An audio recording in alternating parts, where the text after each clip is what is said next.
Yeah,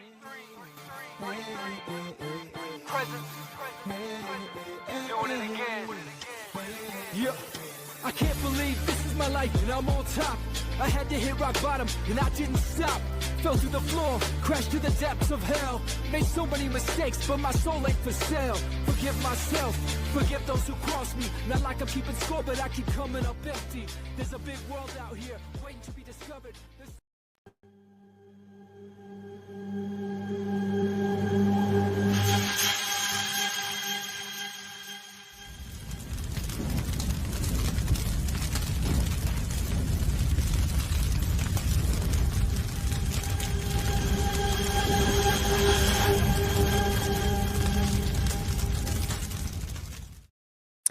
Welcome to The Last American Vagabond. Joining me today is 33, here to discuss his history with music, what got him involved in music, and what through that process ended up overlapping with independent media or vice versa. We've been doing a series called Revolution Through Music and discussing different people's paths through music that intersects with independent media, or just really on a broader sense, using music as a vehicle vessel to discuss, to relay contentious truth, or rather more so try to break through the lies. And so discussing this today is 33. Welcome to the show. How are you today? Hey, brother. Thanks for having me on. Always a pleasure, my friend. So let's start with your history within that, the name and the overlap. Yeah, we should probably jump right into that before comments about Freemasonry start happening. I'll just jump into it. Yeah. So what I wanted to say is, most people obviously know me as Derrick Broze, and that's who I am as a human being, as an individual. But my artist name is 33, and I'll talk about why I chose that in just a moment. But I've had this ongoing, not battle, but sort of trying to figure out how to navigate this world, right? Because I spent 15 years as an independent journalist and activist, building up my following on platforms and followers and all that sort of stuff, with the interest of trying to empower humanity, spread awareness, spread truth, all that sort of stuff. And the music really is an extension of that. But at the same time, when I started doing what I call 33, which was around 2020, I really kind of wanted there to be a separation. I didn't want to use my own platforms I've already built to boost 33, so to speak. It's I wanted it to kind of succeed on its own. Mm-hmm. And so for the first couple of years, I really didn't even, I told people, hey, I'm making music, but I didn't share 33 music on the Conscious Resistance channels, or I didn't share 33 through my usual Twitter accounts or Facebook, et cetera. I just kind of all right, it's going to exist out there. I created an Odyssey channel, a Telegram channel for it. And then eventually, all the typical streaming platforms, all that sort of stuff, Bandcamp, et cetera. So independent media came first. And then independent media definitely came. Well, in some ways, as far as 33, but I've actually always been playing music. And that's kind of the other thing is 33 is conscious hip hop. For those who haven't heard it yet, you'll hear a song later on. And I've always been into hip hop in different ways, not necessarily, of course, the mainstream stuff. There's a lot of garbage out there, but I grew up listening to Eminem, Dr. Dre, all that sort of stuff. Like a lot of us who at least heard it in the background in the early 2000s. But it wasn't really my main thing. I mean, I've always been a musician, but I've always been a vocalist in punk and metal bands. That's kind of what I grew up doing. So since sixth grade, I was writing songs and performing with people. And that was just little local band thing. But actually, it's interesting we're having this conversation today, because just this morning I've been reflecting. I'm working on my memoir about my experience getting arrested and going to prison 20 years ago. It's been 20 years this year, 2005, and really just reflecting on how many things happened at that point. So when I graduated high school in 2003, I was in a band and we were performing in Houston. We were playing, local house shows, but we were also going to clubs and doing the local band thing. And we were starting to gain some traction. And for those who were paying attention or around at that point, you might remember MySpace, and MySpace was a big place for music, of course. MySpace Music was one of the first kind of online places where you could upload your songs and get heard by people. So the band I was in at the time was called Through Broken Glass, and we were hardcore-ish metal, and I was the vocalist, and we were recording an album. We were putting out songs. We were starting to have some good success, and we actually had a label, an independent label from Arizona, reach out to us and sign us through MySpace. We were in the process of getting a distribution deal and merch deal and all this kind of stuff. But unfortunately, this is also at the same time where I and my bass player were slipping into drug addiction. He got really into cocaine and I started getting into crystal meth. He was smart enough to kind of I need to get away from this. So one day the band just got a call from him and he said, I moved to Arizona. I left, like I needed to get away from everything.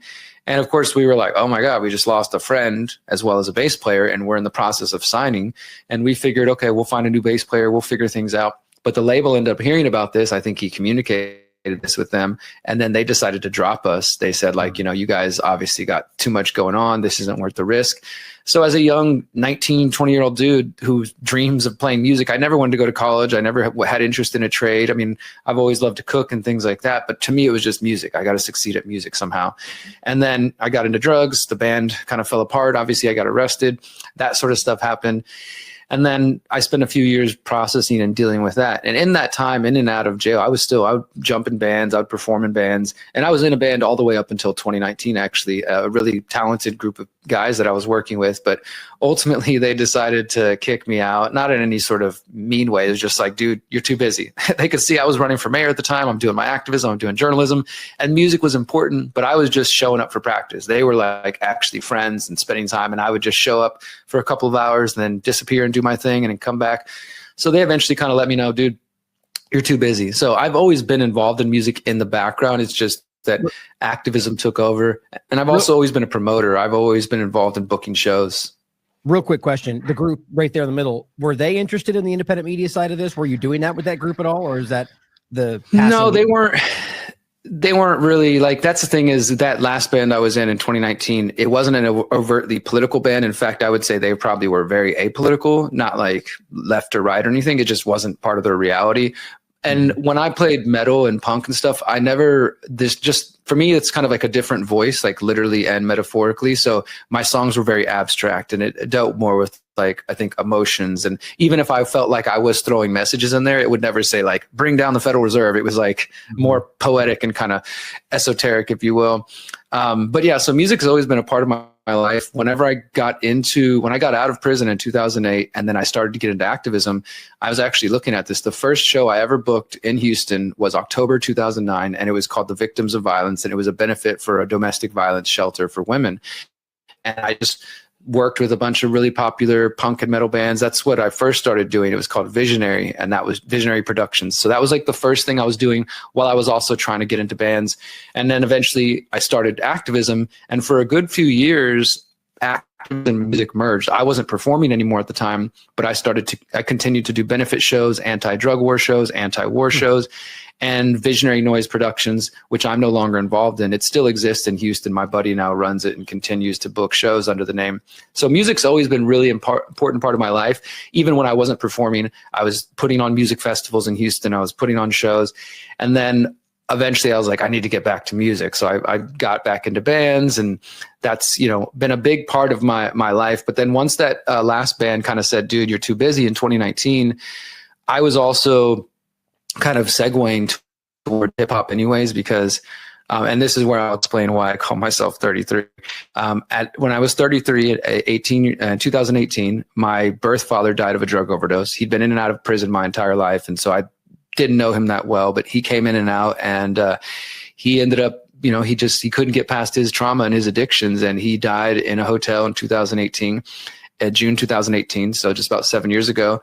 And even though I didn't know him that well, obviously that impacts you, it hurts you, it affects you. And I remember while I was dealing with that trauma, summer 2018, I was just at my house and I had my PA system, my speakers, and I was just playing some music. I like to listen to a lot of like jazz hop and lo-fi kind of beats in the background when I'm writing.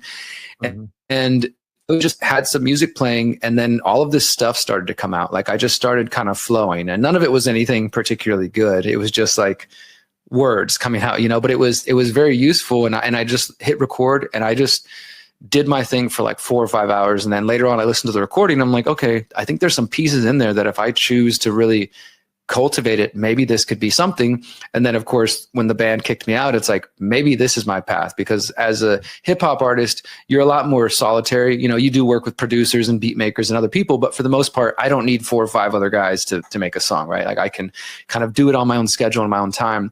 So I chose the name 33 because my dad died when I was 33, and this was like, hip hop was kind of like a way out. It felt like a healing way for me, because despite what most people think about when they think about rap and hip hop, like in the mainstream, just, talking down to women, money, bragging, just that sort of thing, which is definitely in the culture. Hip hop also originally was like a storytelling medium and is about telling stories of struggle often, really. I mean, you go back to the origins of it, it's just spoken word, it's poems, it's poetry, right? That's what I really connected to. Also, you know, there are people who believe that Christ ascended, was resurrected at the age of 33, that Buddha became enlightened at age of 33. We actually have 33 vertebrae, and most of us, the 33rd one is kind of like fused to your tailbone, but there's actually 33 there. And for me, it just, as soon as I turned 33 and I had these experiences, I started seeing the number everywhere. I'm not really into numerology or things like that. I don't claim to fully get it. I just know this number started showing up everywhere, and that the way I've interpreted it is like, it's like about healing. It's about growth. It's about struggle and kind of like all those emotions and things, and transformation is really kind of how I saw it.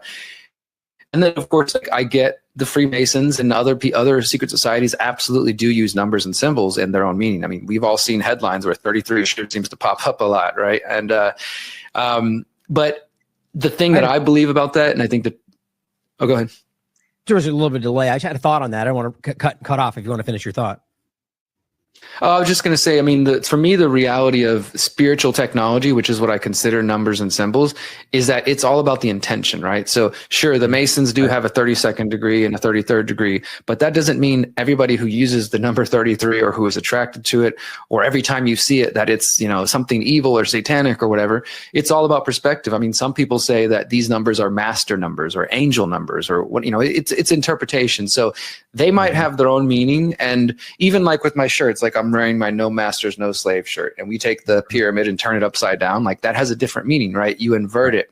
But if we spend our lives like afraid of numbers and afraid of shapes, you're letting them win already. It's like you're giving them power over your life because you claim that, well, the Masons have a monopoly on this number, so I can't ever look at it or talk about it or think about it.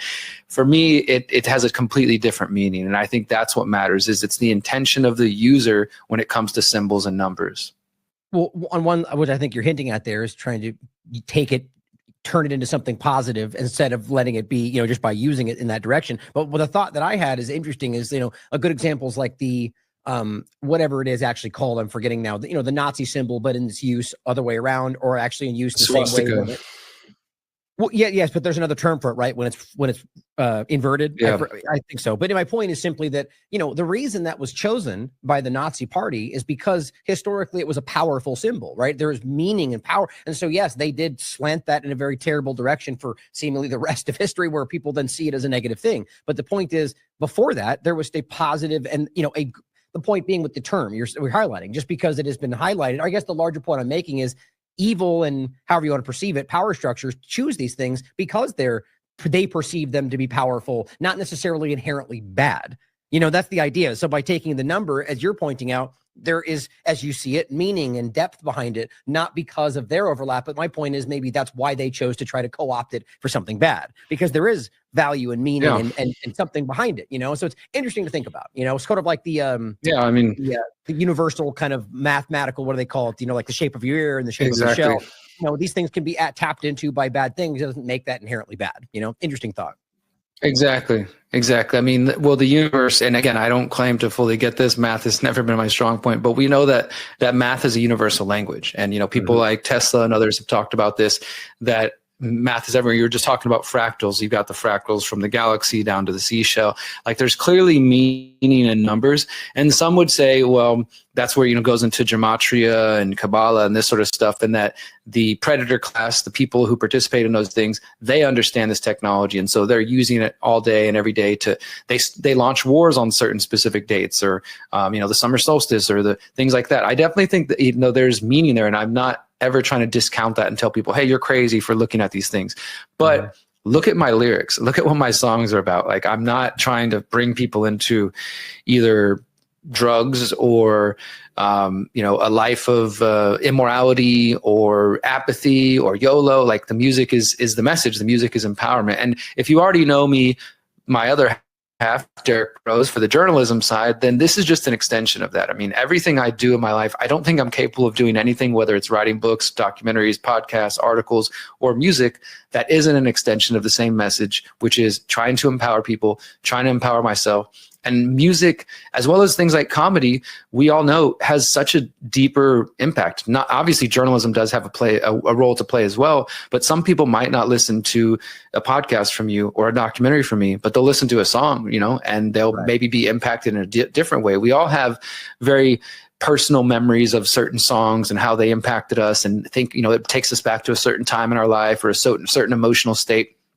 We all get the power of music and frequency and things like that. So I decided basically just to all right, I'm going to take this wherever it goes, and really with no specific intentions. It's just like I'm being called to start making music again, and particularly hip hop. So I spent a couple years, 2019, 2020, just developing it privately, not sharing any of it. And then 2021, I released a little EP, which is still out there publicly. I'll probably take it down at some point because I think I've improved quite a bit in the last 4 years. And I'm like, all right, maybe it's time to hide that one from everybody.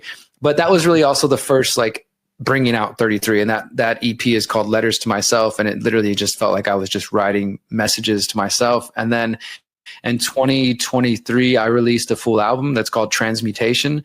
And as the name implies, transmutation, transformation, that actually was such a healing experience for me.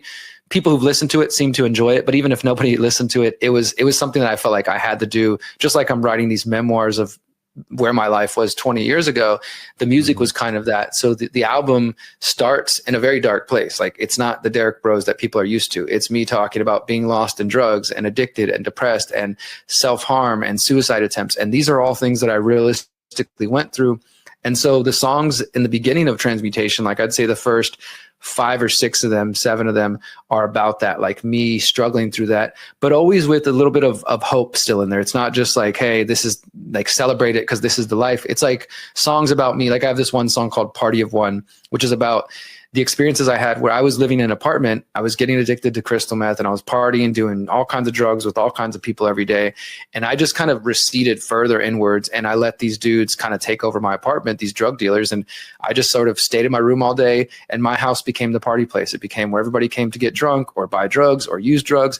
And it was just 24/7. It was just, a crazy time. And there was maybe some fun chaos in there, but for the most part, I was very lost, and I didn't have the capability, the strength, the maturity, the self-confidence to say, get the fuck out and get out of my house. I just sort of let them take over and do whatever they wanted until eventually I got evicted and I ended up living on the streets, and that I continued further down that rabbit hole.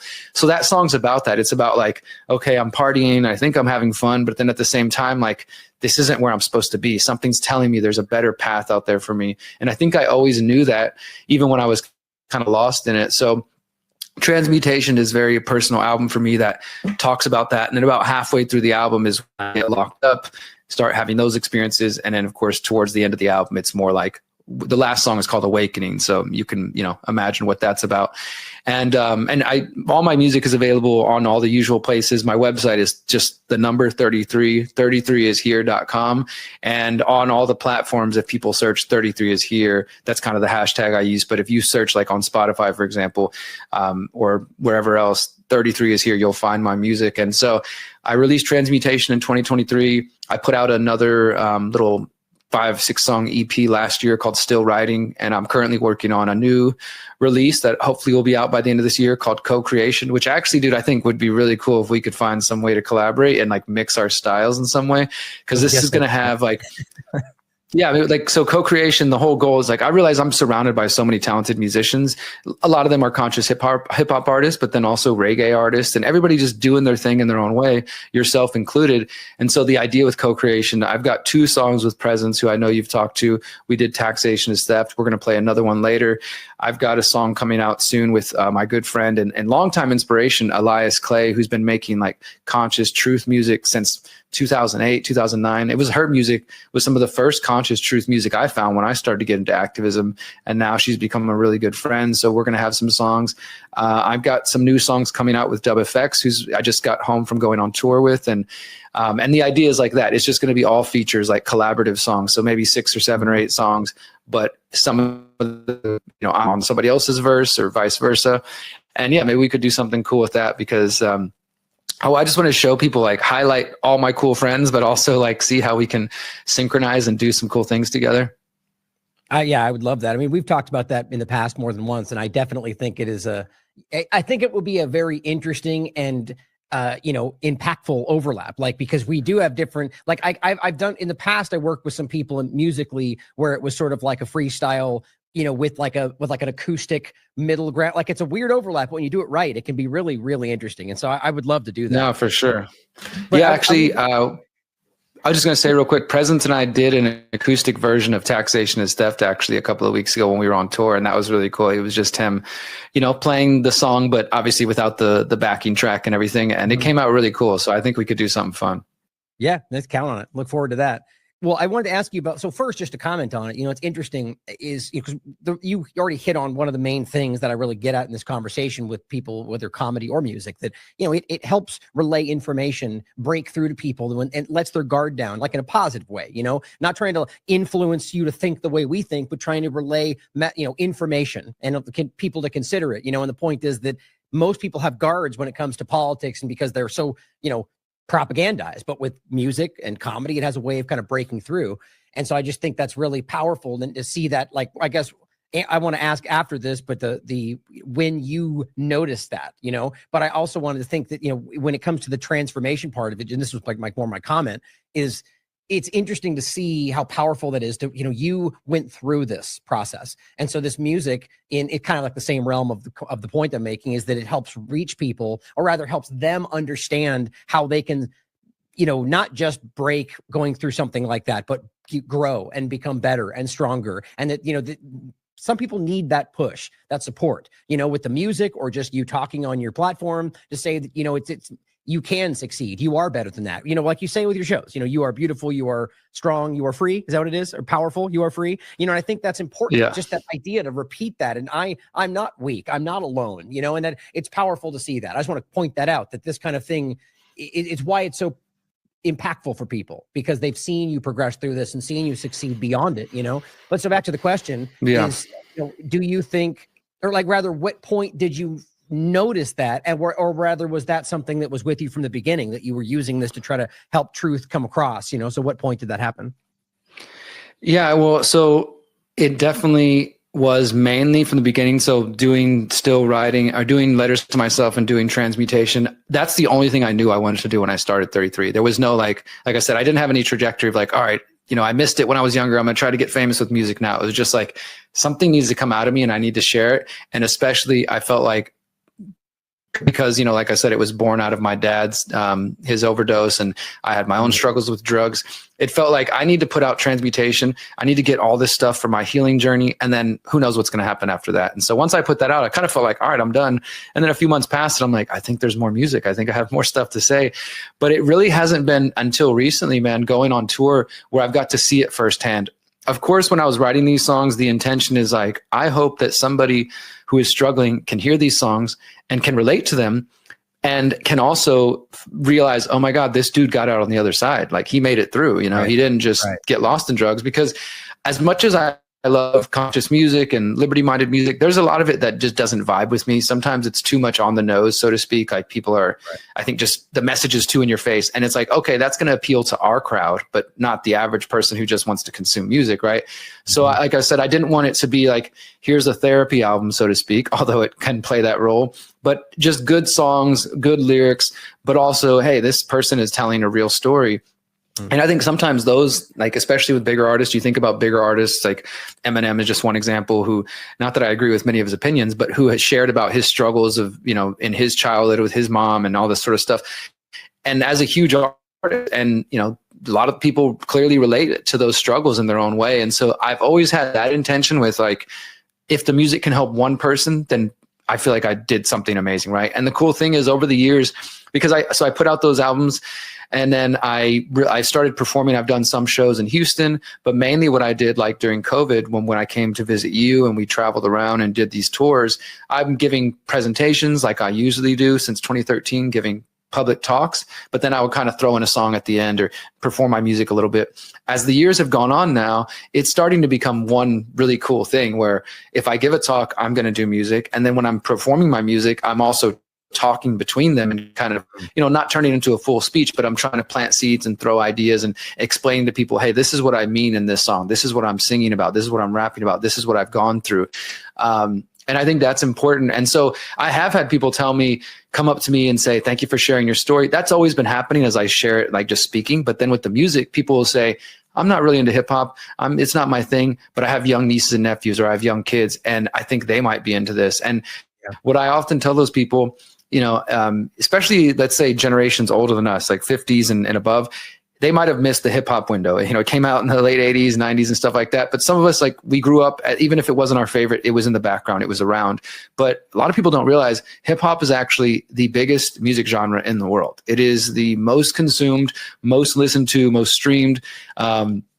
Hip hop concerts are huge, and again, this is typically not the kind of hip hop that I'm doing. This is more mainstream, but still the point is a lot of young people are drawn to hip hop. I mean, right now, my young nephew's upstairs and he's always listening to the latest trash. And I come up to him and I'm like, bro, these lyrics are horrible, man. Like, this is just not the kind of message you want to consume. Like, this guy is talking about just doing drugs and dying. And, he's listening to it because he likes the beats. He's not necessarily listening to lyrics, but it's still getting in there. It's still definitely going into his subliminal consciousness. That's the whole point right there, right? That's the whole point. And what you're trying to do from a positive angle, right? Just to make that clear for people. Like, that's the problem, is that people, music or comedy in that way, whether he's just like enjoying the beat, but he's absorbing this message and not really noticing that. So you're coming at it from a positive angle and doing a similar thing, but doing it with positive and, and reassuring and self-fulfill, or rather, giving them confidence. So I just think that's important to think about right there. That's definitely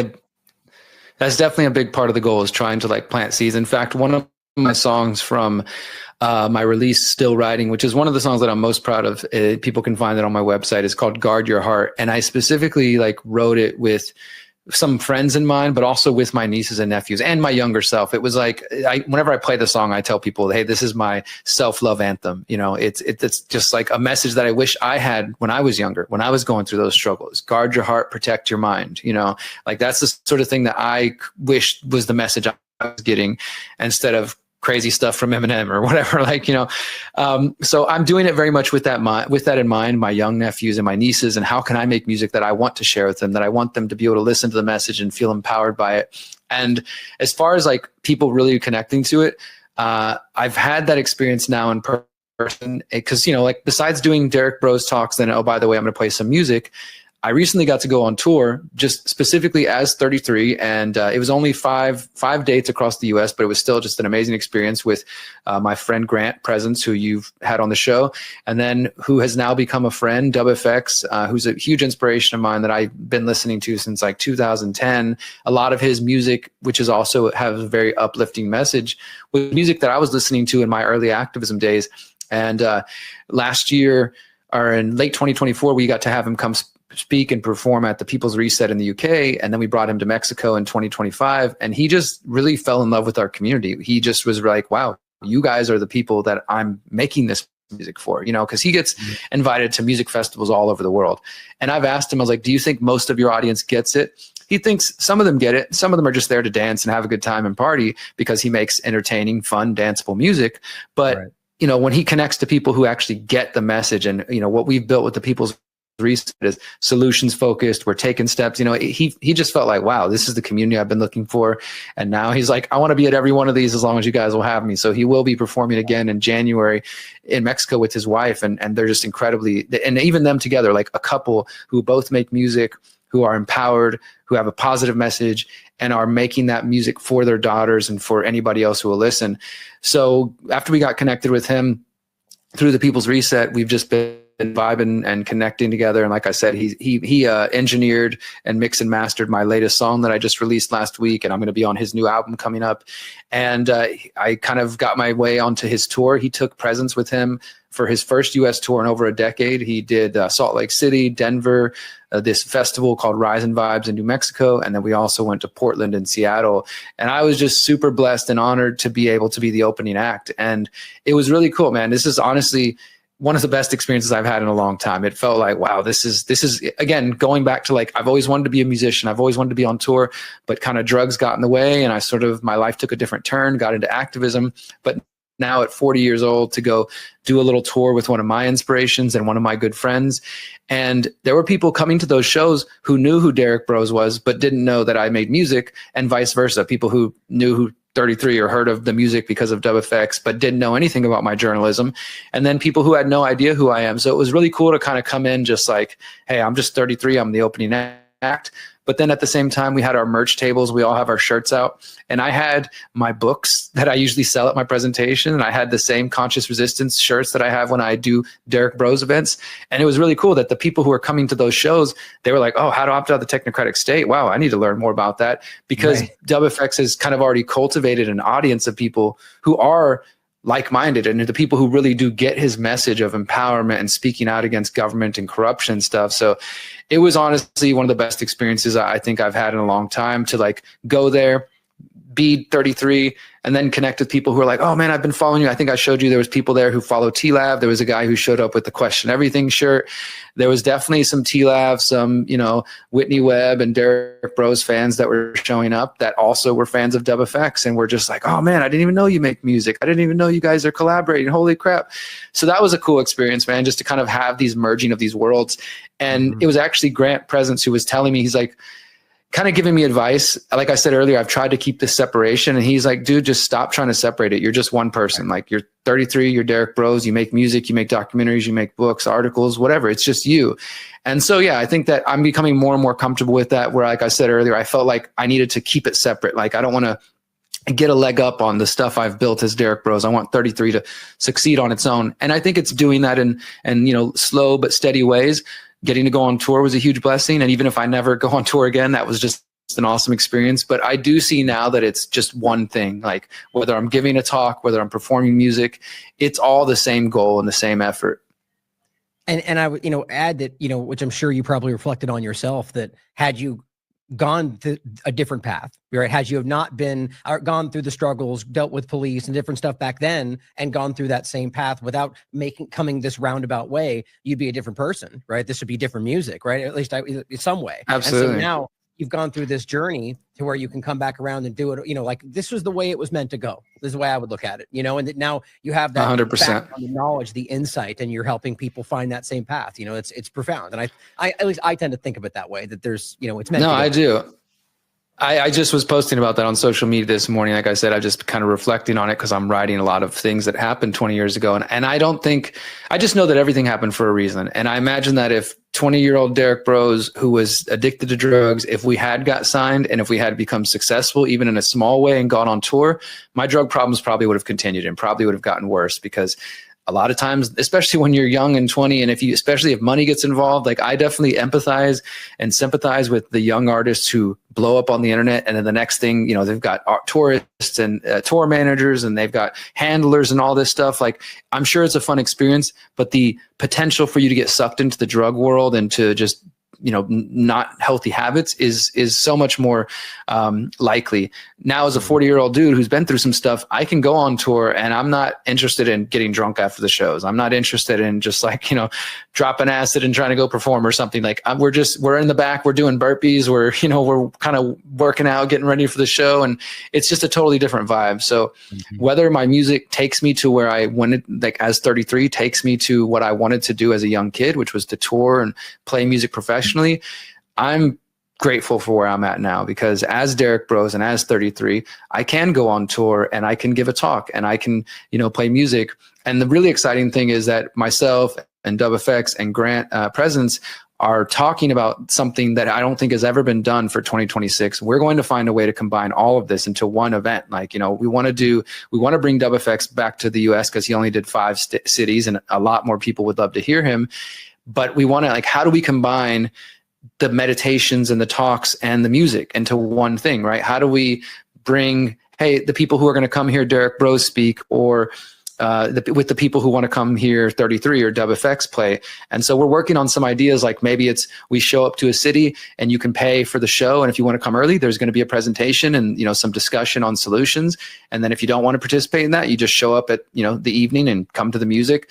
But we're definitely working on some really cool ideas, and that's why I appreciate sort of being mentored by Dub FX, because that's kind of what it feels like to me, is because he is an artist who genuinely lives his message. Like, the person that you hear on the record, the person that you see on the internet, it's not a facade. In fact, he's right now doing a tour across Europe that's called the Open Secret Society Tour. And his basic message is like, we are all part of this movement of trying to awaken humanity, and that's our secret society. But it's an open secret society, and you're involved, you're invited. If you want to participate, get involved. And so he definitely makes it clear to people, and he's told us, he's like, I've been around those people that I can tell they're into some dark stuff, like in the music industry, and he has a family he's trying to take care of, and he's trying to be about this message. And so it's been just a huge blessing to be kind of mentored and get to go on a short little tour with somebody like that, who's been making music internationally and traveling, doing what he loves and providing for his family for 20 years now. Yeah. That's fantastic. I mean, it's really just it shows you what healthy living, choosing the right thing, doing the right thing for the right reasons can lead to.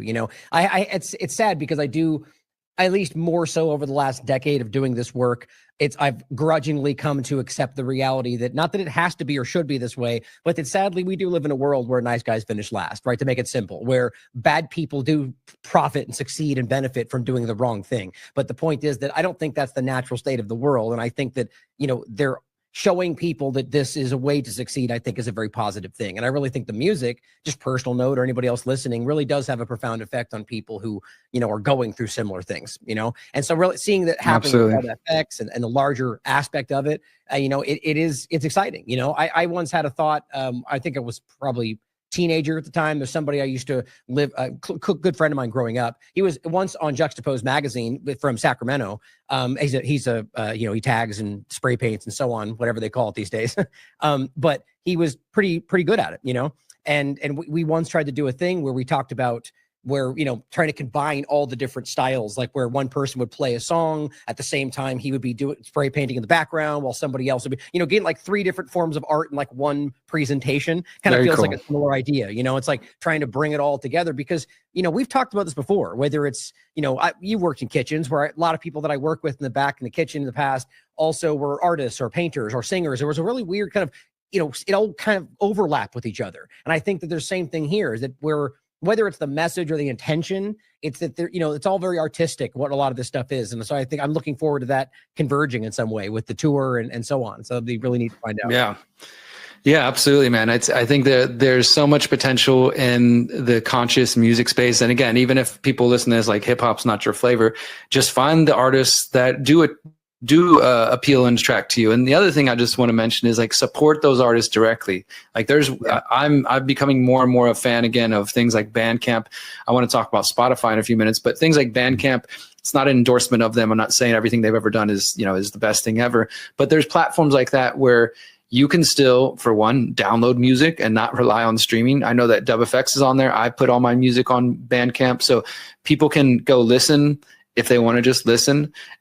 And they can pay the artist directly. And I guarantee you, I know directly from firsthand experience, you get paid. The artist gets way more money if you buy their stuff through Bandcamp. And actually, not only that, you get to own it. You can download it to your laptop or your phone, or if you still got an MP3 player of some type, and actually own it instead of buying into the you will own nothing and be happy mentality, because people don't realize the subscription service, the streaming service is part of that.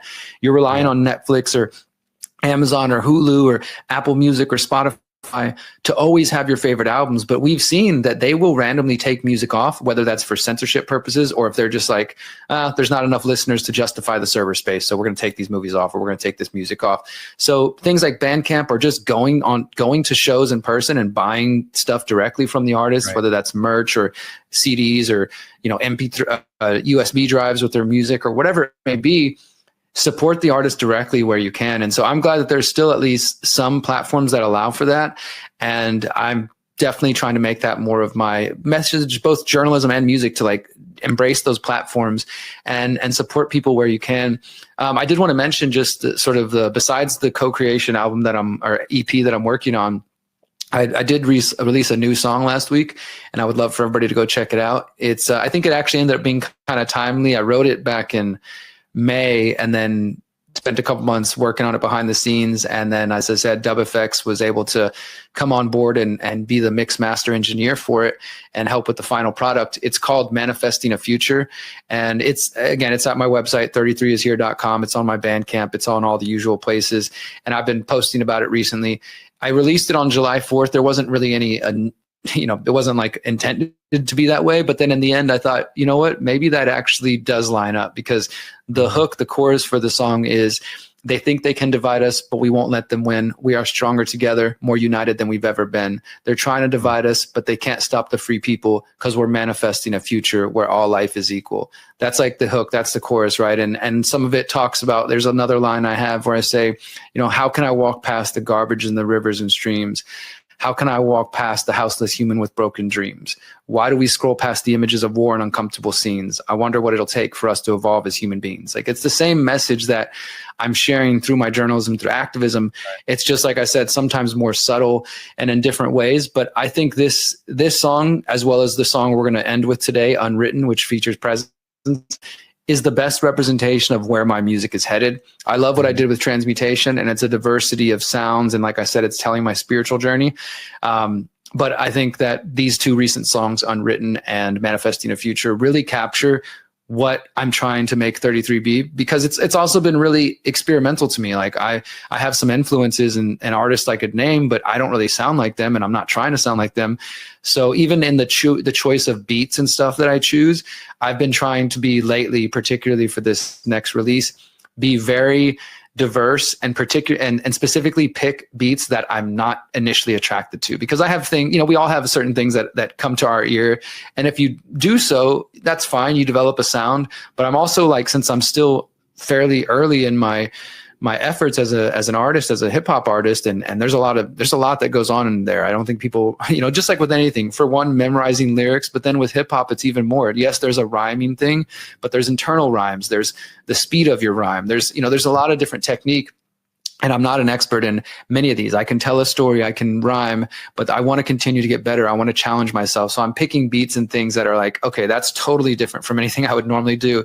Let me try it. Let me see what I can do on that. Interesting. Challenge yourself. And I love that. I love the challenge of it. So I don't know what the next releases are going to sound like, but I just want to encourage people, if you do want to hear my latest music, it's called Manifesting a Future. You can find it at 33ishere.com. That links you to all the usual places where music can be found. And like I said, just search 33 is here wherever you get your music. Well, we'll definitely include all this for the show notes to make sure people can check it out, download it for themselves. It'll all be included. Before we move on to the Spotify point, I want just quick thought: Bandcamp versus SoundCloud or other versions. Because I've only ever really used a SoundCloud just because I feel like that's the one that it seemed it was free. People could still download it. But do you have any thoughts, preference on where people should be going, or where somebody like me should be putting music? Like, what are your thoughts on, those two, but then any others that might jump to your mind? Yeah, so I did and I probably still do have a 33 SoundCloud. I haven't used it in a while, because there was a moment where a couple of years ago where SoundCloud rap was becoming a thing, and basically a bunch of young artists were getting discovered through SoundCloud.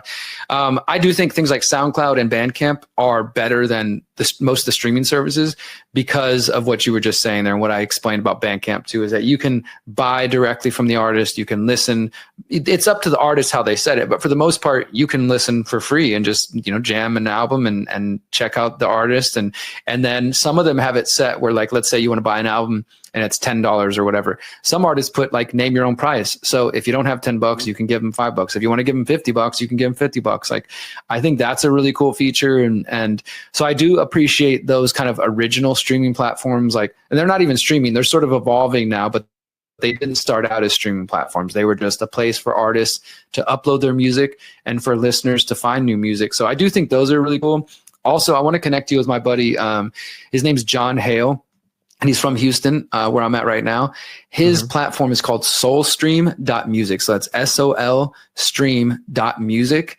And I did an interview with him a couple months ago. I need to catch up with him, but especially in light of what we're about to talk about with Spotify, this is another example of, just like we try to support independent streaming video platforms like BitChute or Odyssey and things like that.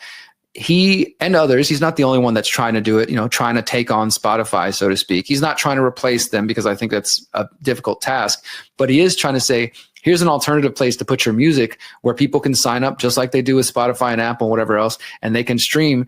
But because he's not only a musician, he also runs a venue and he runs a label. He knows how much artists are getting screwed over by Spotify. People think that people are making, you're not making, most artists like myself and even DubFX, are making pennies on Spotify. If you're not Taylor Swift, you're really not making much money through there. So that's why if you buy directly through the artist at a show or on Bandcamp, they're going to get more of that money. They're getting pennies on Spotify at best. So the way John set up SoulStream is that he takes a small, tiny percentage cut from the sales and from the streaming in order to just pay for his basic costs to run the servers and everything. But the artists get the majority of the sales and the payouts. And then they have, you can get paid, I think, through like a bank account or something like that. But he also has a token, like they created the Soul, I think it's just called the Soul token or something like that. But so it does have a sort of crypto blockchain element to it. But even if people don't understand anything about that and don't want anything to do with that, you can just sign up and listen to artists. Now, it has the same struggles that all of the alternative things have, like BitChute and Odyssey, et cetera, is you need artists to be there. So right now it's mainly smaller artists. A lot of them are based in Houston, but myself, I'm on there. I'm trying to get DubFX on there, especially because DubFX is talking about wanting to leave Spotify based on some of the concerns that we're going to get into. So I do want to encourage people, like, if you want to support places that are different than Spotify or Apple or whoever else, then do support these platforms when they exist. Like soulstream.music, it needs artists there. It needs listeners. And so, yes, they're not going to have all of your favorite artists right now because they're not on there, and he can't just steal their music and put it on his platform unless they choose to be there. But just like with the alternative video platforms, we should support these alternative music platforms too if we want there to be alternatives. Otherwise, what's going to happen is sooner or later, John and his team are going to be like, we're spending more money than we're making. It's not worth it. Sorry, guys, we got to close up shop. And then we're back to just using the big corporations again. So soulstream.music is one that I'm really trying to push lately. Yeah, you brought that up before. I think that's, the obvious. I mean, it's obvious that, it's the same premise, the same idea that these are people trying to break the mold, trying to work around the control structure in whether music or media, any kind of media. So we should most definitely be supporting those that are giving you a way around that control structure. I talked about the similar point with Gene from Faithless Town, and I think it was that interview where he talked about a person he knew who in exactly the same point with the new path. I think it might have even been Spotify, but something in that realm where he said that they went viral, had well over like millions of views or actually downloads.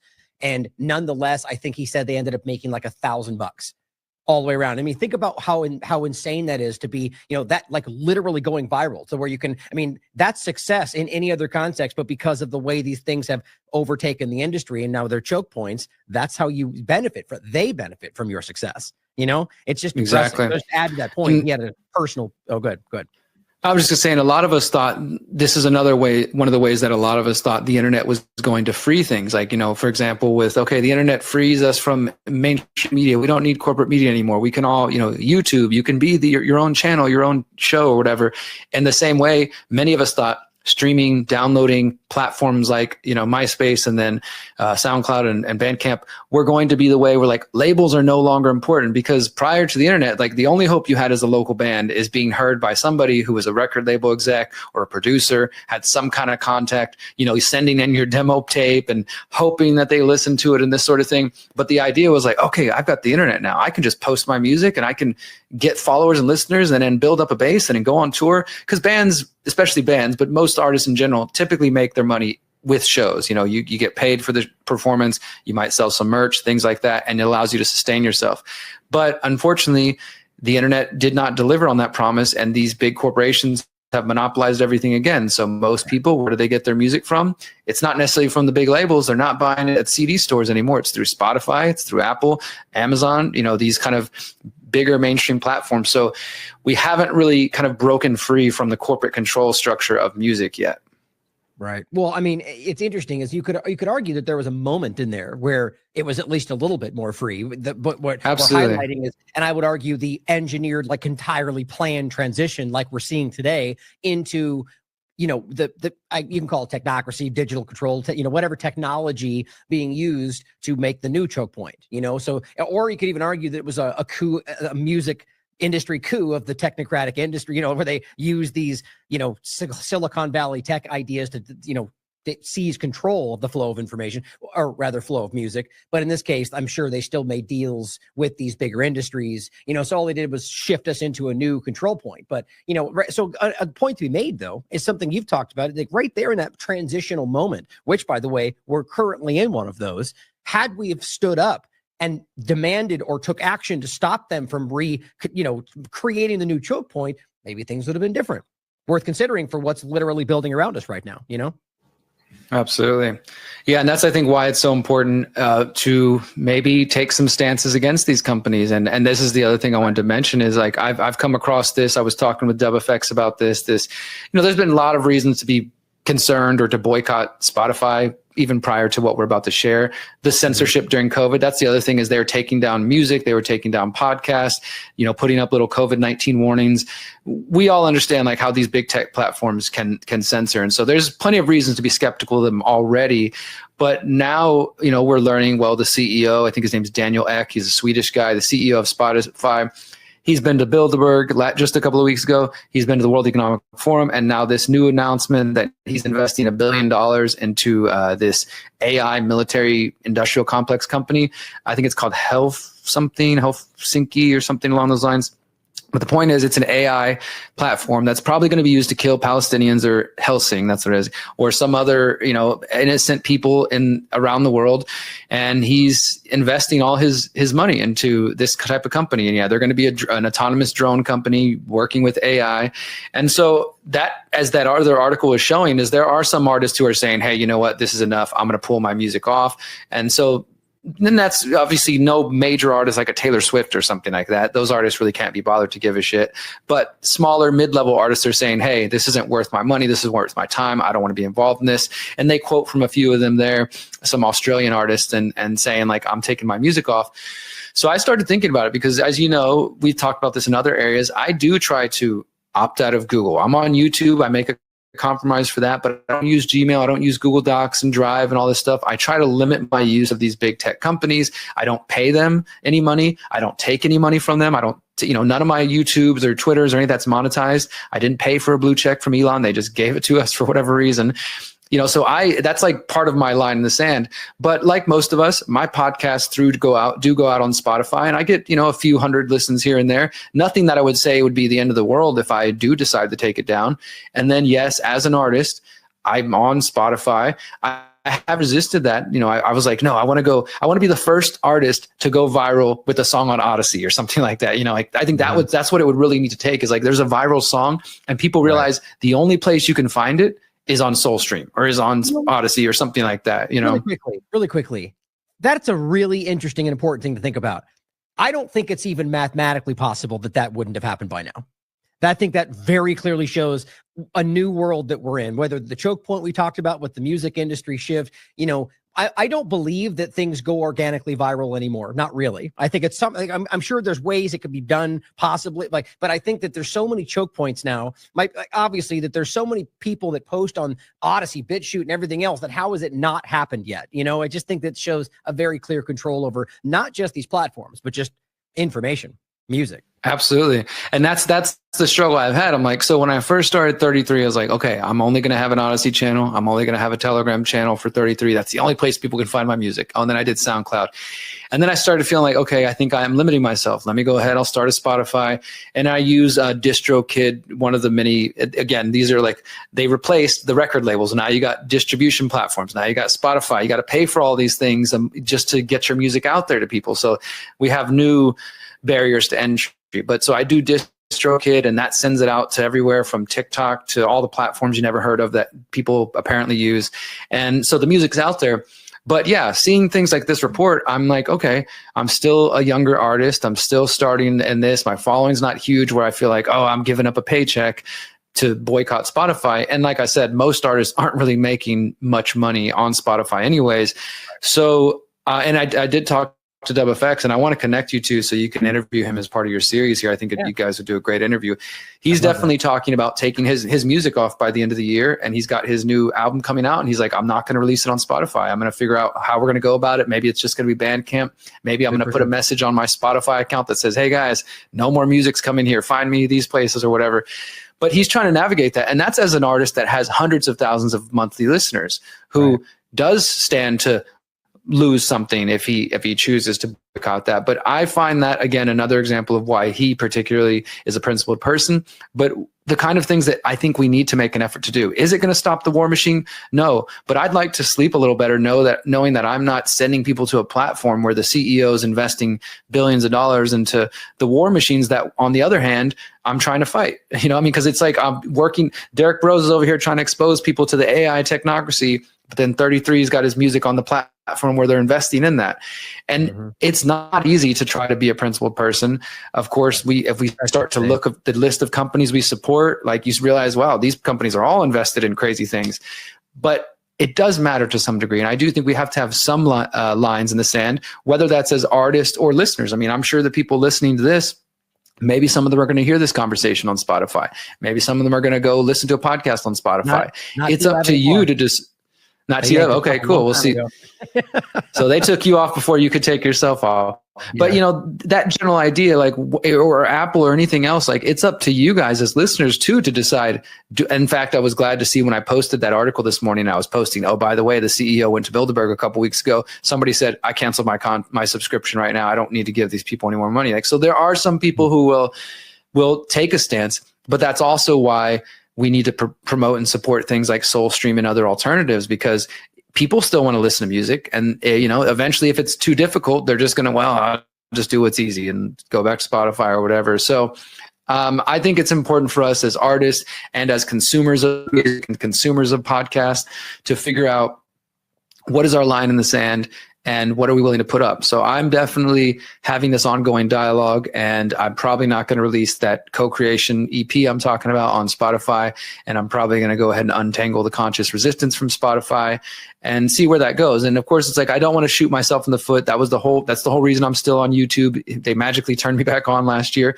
But originally it was like, all right, I'll make a compromise. I'd rather not support this company, but I know that's, as you know, that's where we're getting still the mainstreamings and the normies.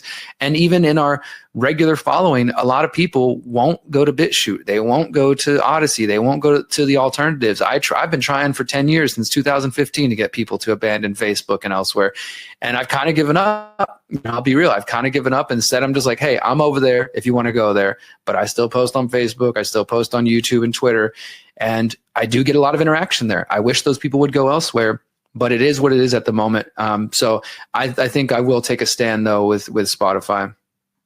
Well, you know, there's, I mean, look, like you said, it's as if, you know, if we really were going to be absolutist about every principle, we wouldn't be using our cars to drive around. We wouldn't be, you know, there are lines and there are difficulties with this. And it's for each of us to choose where we think we can make the most impact, you know, or the phone, for example. I mean, there's plenty of things that I know are somewhat connected to things that I'm trying to fight, but are necessary evil, you know, and again, it's, you know, it's like we talked about with Grok, for example. It's not, at these points, it's not really about trying to judge other people about how they feel it fits in. You know, it's about trying to make your own decisions about how you can make the best, you know, change. I mean, obviously we're showing every day the actions we're trying to take to try to change these things and better. And clearly principled stances that have hurt us more often than not, you know, but it's difficult, right? Because maybe being on Spotify will reach the person that needs to hear it. Well, they'll change the world, you know, not to make it completely hyperbolic, but, you know, it's why we still post on YouTube, for example. You know, I do the pirate account dynamic, but it's the same point. You know, it's because they, you know, deleted us, but it's about trying to reach those people that need to hear it most, which arguably is the places that are like that, you know? So it's a balance out there, but really it's, you know, I think what you're doing and what, you know, with the music, with the media, you know, it is 100% having an effect on people. And that's why these things are trying to put up these guardrails and box people out of it, because it is having an effect, you know? And so it's just such a profound battle right now that we're going through, whether it's about the building technocracy or about just trying to empower people to not feel weak and learned helplessness with everything going on in their lives. But, you know, at the end of the day, I think the not to make it like a, not positive end, but you know, it's like the yin and yang of this. I don't think you know, I've talked in the past about redefining success. Like you said, if you reach one person and impact someone's life, that's a success to me, you know? And it's like, I don't think we're going to end up at this point where suddenly the music industry backs away and we now have control. You know, I don't think that way it works anymore. I think it's about trying to just recognize that by doing what you can through your life to have positive change and impact people, that's the win in and of itself. and hey, hope for the positive outcome, the big change. And that's what we do every day, So I think it's a good place to kind of leave it. Go ahead and respond, but a good place to kind of wrap up today. Yeah, I agree. And no, I just was going to add to that. I mean, I was just talking to somebody about this because, like I said, I posted this Spotify article this morning on my social media, and somebody responded. And this guy, I'm sure, is a good person otherwise, but he's just like, I don't know, man, it's boycotting it. What's the point? It doesn't matter. Nothing's going to stop. Just kind of a nihilistic view. And I was like, look, that's why we're losing, man. That's why we're losing, because people don't even think it's worth taking the time to making even a small effort to try. That doesn't mean we're going to bring down Spotify, but at least for me, as a musician, as a journalist, as a human, I'm trying to model ethical, principled behavior for my nieces and for my nephews and for anybody else who I might influence who will listen. And so if we're not willing to even just say, hey, I'm going to cut this subscription, or I'm going to stop supporting this company, or I'm going to support, like, again, we know there was a lot of artists who pushed the COVID vax, like where you spend your money, where you spend your time, who you support does matter. And I think if we spent more time, money, energy supporting conscious artists, independent artists, and independent journalists, then the world would be different. Maybe we'll never fully replace the CNNs and the Spotifys of the world, but at least those of us who are out there trying to scrape by and make a living, putting out truth content and putting out conscious music of various types, we might actually be able to survive and make a living and do that. And that could, in its own way, change the world, because music can change the world, because content and truth can change the world. It's just that we're struggling to get to a place of balance. So I know everybody's struggling out there, but if you can spend your time, money, energy, attention, etc., on the artists and the musicians and the podcasters and the journalists who are actually trying to give you a message of truth and empowerment.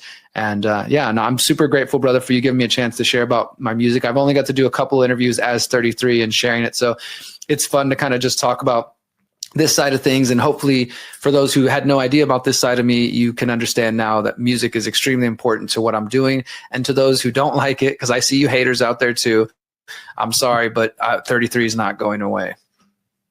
Well, yeah, and thanks for joining as well for this discussion. I think it's really important, as we've, I think, made clear today, and I think, it's like we said that, the actions we're discussing, like I said, I don't think that this is something that's going to be some watershed moment. I hope for that, but nonetheless, it's the small incremental changes that really do affect other people's lives. And as Larkin Rose discusses through, this point, that it's not necessarily about, even them change. It's about if we act differently and just it's treat them like they don't exist. Go all about our lives and live our lives over here. We don't need that. And eventually the point is, if we do that, they just become irrelevant. Whether they decide, I think it's about that, giving them power through that and acknowledging them, but it's both. I do think it's visceral action. Don't give them your money. Don't give them your time. But at the same time, go live your life in a different way without being consumed by what they want you to think and so on. But yeah, I do think it's powerful. And I'm looking forward to potentially connecting with FX and talking about this more and collaborating with you. Yeah, let's do that. Yeah. Yeah. Let me just set up this song before we say goodbye. Just so this song is called Unwritten. It's off of my, actually it's just a single that I put out last year, and it does feature Presence Grant in it. As the title implies, it's basically about the idea that the future's unwritten and we are still deciding where things go. And it was actually, this is a music video that was filmed at the People's Reset in January of this year.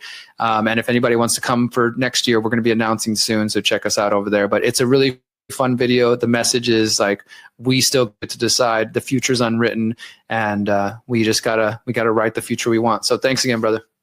Yeah, thank you. Thanks for being here, and we'll leave you with his music video. Make sure you check out the links for all of his independent media work as well as the music work. Plenty more to come in this conversation. I'm looking forward to interviewing more about the simple idea of just revolution through music. And it's not just, it's never talking about violence, but it's not just about physical action. It's about, acting like we talk about, voting with your dollar, acting, mental, revolution of the mind. There's a lot of different ways to look at it. But thanks for being here again. And as always, question everything. Come to your own conclusions.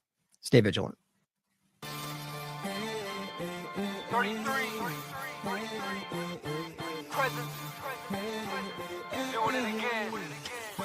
Yeah, I can't believe this is my life and I'm on top. I had to hit rock bottom and I didn't stop. Fell through the floor, crashed to the depths of hell. Made so many mistakes, but my soul ain't for sale. Forgive myself, forgive those who crossed me. Not like I'm keeping score, but I keep coming up empty. There's a big world out here, waiting to be discovered. There's so many hidden truths, waiting to be uncovered. There's no going back, the future's unwritten. We can keep trying, but there's no use preventing. Creator has a plan, and I'm ready to embrace my destiny in this journey through time and space. There's no going back, the future's unwritten. You can keep trying, but there's no use preventing. Creator has a plan, and it's time to embrace your destiny in this journey through time and space. You ever feel like you got a bigger mission to fulfill? There's too much to do, can't get caught sitting still. I know I'm meant to be more than a cog in the machine. Not sure where I'm headed, but I'm more than I seem. They say the grass ain't always greener, but I gotta find out. Get to the other side so I can erase my doubt. I'm tuned into my purpose, no more feeling worthless. No more wasting time, asking if I deserve this. This is my moment to show my full potential. This is my one shot, so I'm done being sinful. I feel nothing but gratitude, just anticipating. I know I can take on anything I'm facing. There's no going back, the future's unwritten. We can keep trying, but there's no use preventing. Creator has a plan, and I'm ready to embrace my destiny in this journey through time and space. There's no going back, the future's unwritten. You can keep trying, but there's no use preventing. Creator has a plan, and it's time to embrace your destiny in this journey through time and space. You ever feel like you're capable of more? Saw a vision, yet you make the same decisions before. Feeling like a couple version of yourself a reward. The one that's complacent and the one that's awake in the soul. Yeah, highest priority life force. Only giving my body what it was designed for. Higher dimensional consciousness, I know I got to explore. Higher priority is the inner peace I got to restore. All the bullshit on the video, from the fear porn to the fake news. With the clickbait for the most news, gonna distract from the real you. Gotta break the cycle of attachment addiction. Tell the story now of it remains unwritten. There's no going back, the future's unwritten. We can keep trying, but there's no use preventing. Creator has a plan, and I'm ready to embrace my destiny in this journey through time and space. There's no going back, the future's unwritten. You can keep trying, but there's no use preventing. Creator has a plan, and it's time to embrace your destiny in this journey through time and space. I stand for the 7 generations, original First Nations. Call on to your ancestors and ask for patience. Can't stop climbing in the face of these obstacles. The truth's within each of us like the Gnostic Gospels. And yes, it's true that time is running low, but we determine our future with the seeds we sow. So let's keep building the world of our dreams as we watch Babylon come apart at the seams. Watch Babylon come apart at the seams. Watch Babylon come apart at the seams. Watch Babylon come apart at the seams.